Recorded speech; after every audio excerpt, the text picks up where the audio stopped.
काली भ्रम episode number 3। अभय सारी रात सो नहीं पाया। दादी की बातें उसके कानों में बार बार गूंजती रहीं। यह शाप हमारी ही वंश पर है। काली भ्रम सिर्फ इस किले में नहीं रहती, वह हमारे खून से जुड़ी हुई है। अभय समझ नहीं पा रहा था कि इसका मतलब क्या है। क्या सचमुच उनके परिवार ने कभी ऐसा कोई अपराध किया था जिसके कारण यह अभिशाप उन पर लगा। सुबह का उजाला फैला तो शिवा उसके घर आ पहुंचा। उसका चेहरा पीला था, आंखें ढंसी हुईं। उसने धीरे से कहा, अभय, कल रात मैंने सपना देखा। मैं उसी किले में था, लेकिन वहां तुम नहीं थे। हर तरफ खून ही खून था, और वो परछाइयां मुझे घेर कर कह रही थीं कि तेरे दोस्त ने द्वार खोल दिया है। कि मैं चिल्लाता रहा, पर तुम कहीं दिखाई नहीं दिए। शिवा की आवाज कांप रही थी। अभय ने उसे गंभीरता से देखा। शिवा, यह सपना नहीं है। काली भ्रम अब हमारे पीछे है, और शायद यह सब मेरे खून की वजह से है। शिवा भौंचक्का रह गया। तेरे खून की वजह से? ये कैसी बात कर रहा है? अभय उसे दादी के कमरे में ले गया। दादी चुपचाप दीवार की ओर देख रही थी। उनकी आंखों में वही बोझिलपन था। अभय ने उनसे साफ साफ कहा, दादी, अब और मत छुपाइए। ये सब हमारे खून से कैसे जुड़ा है? क्यों हम ही इसके शिकार हैं? गायत्री देवी की सांसें भारी हो गईं। उन्होंने धीमे स्वर में कहना शुरू किया, बहुत पुरानी बात है।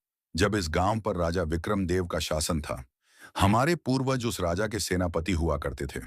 कहते हैं कि एक बार युद्ध में जीत सुनिश्चित करने के लिए हमारे पूर्वजों ने तांत्रिक की सहायता ली। उस तांत्रिक ने काली भ्रम नामक शक्ति को बुलाया, एक ऐसी आत्मा जो समय और स्मृति को निगल लेती थी। उसकी मदद से युद्ध जीता गया, लेकिन उस तांत्रिक ने चेतावनी दी थी कि इसका मूल्य चुकाना होगा। हमारे पूर्वजों ने चेतावनी को अनसुना कर दिया और अपनी जीत का जश्न मनाते रहे। लेकिन धीरे धीरे एक एक कर हमारे वंशज काली भ्रम की चपेट में आते गए। कोई पागल हो गया, कोई बिना वजह मर गया। तब से यह अभिशाप हमारे खून में बस गया है। कमरे में सन्नाटा छा गया। शिवा के रोंगटे खड़े हो गए। उसने फुसफुसाकर कहा, तो इसका मतलब जो हमने कल रात देखा, वह सब उसी तांत्रिक की छोड़ी हुई छाया है? दादी ने सिर हिलाया। हाँ, और अब जब तुम दोनों किले के भीतर गए हो, तो यह अभिशाप और भी शक्तिशाली हो जाएगा, क्योंकि उस द्वार को छूते ही तुमने इसे जगा दिया है। अभय की आंखों में दृढ़ता चमक उठी। अगर यह शाप हमारे खून से जुड़ा है, तो इसे तोड़ना भी हमें ही होगा। मैं इस काली भ्रम को खत्म किए बिना चैन से नहीं बैठूंगा। दादी की आंखों में डर झलक रहा था। बेटा, तू समझता नहीं। जो लोग इस रहस्य में गहराई तक उतरते हैं, वे लौटकर कभी इंसान नहीं रहते। कई बार तो उनका अस्तित्व ही मिट जाता है। लेकिन अभय ने उनकी बात अनसुनी कर दी। उसके भीतर एक जिद पनप चुकी थी। उसने शिवा से कहा, आज रात हम फिर किले में जाएंगे, लेकिन इस बार हम खाली हाथ नहीं होंगे। हमें हर वो चीज अपने साथ रखनी होगी जो हमें बचा सके। शिवा ने कांपते हुए पूछा, जैसे क्या? अभय ने दादी की ओर देखा। उन्होंने गहरी सांस लेकर कहा, तांत्रिक शक्तियों के खिलाफ एक ही चीज काम करती है, मंत्र और पवित्र अग्नि। हमारे घर में तेरे दादा की छोड़ी हुई एक तांत्रिक पुस्तक है। उसमें कुछ श्लोक लिखे हैं जो रक्षा कर सकते हैं।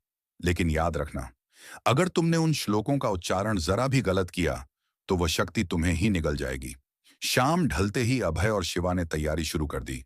उन्होंने लोहे की तलवारें, तेल की लालटेन और वह पुरानी पुस्तक अपने साथ रखी।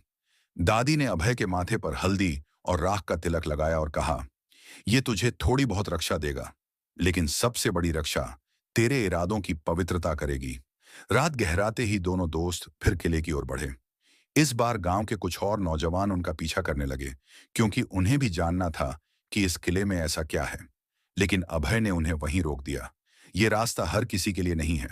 अगर तुम में से कोई भी हमारे साथ जाएगा, तो शायद लौट नहीं पाएगा। बेहतर होगा कि यहीं रुको। किले का फाटक इस बार पहले से ही खुला था। हवा में वही अजीब गंध थी। दोनों अंदर गए और सीधा उस जगह पहुंचे जहां दीवार पर प्रतीक चमका था।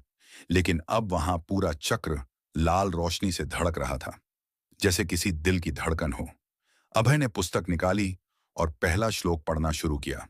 शब्द हवा में गूंज उठे, मानो दीवारें भी उन्हें सुन रही हों। तभी अचानक जमीन कांपने लगी और दीवार से काला धुआं निकलने लगा।